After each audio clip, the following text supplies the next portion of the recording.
friend, diba? Simulat sa pool naman, alam mo naman na minahal ko na siya, diba? Oo naman, syempre. Alam ko Pero yan. bakit ganun? Parang hindi ko nararamdaman. Kasi ang sakit-sakit na eh. Kung minsan nga, tinatanong ko sa sarili ko kung minahal niya ba talaga ako. Kasi ang sakit-sakit na.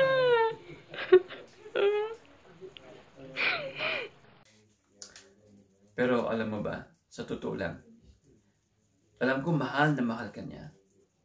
At saka alam ko na kahit anong mangyari, hindi ka niya pababayaan. Ramdam ko yun eh. Kilala ko siya. Yung ano lang ba, yung dapat may faith ka, may tiwala ka sa kanya. Yun lang. At huwag kang mag-alala. Mahal na mahal ka niya talaga. Promise. Pero, alam mo, sa katunayan, alam lahat yan ni Jan. Ha? Sinong dyan? John 3:16. For God so loved the world that He gave His Son, that whosoever Hindi nga. Sure ka? Oo naman, sigurado ako 100%. Nandyan lang siya.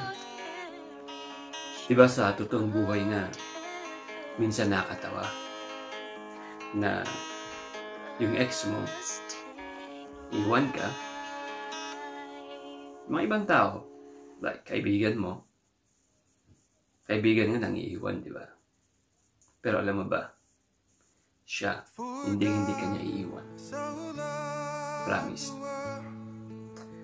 At minsan din, yung mga taong pinagkautangan mo ng 1,000, 10,000, 1,000,000, yung mga pinagkautangan natin, singilin tayo, di ba? Minsan, didemanda tayo.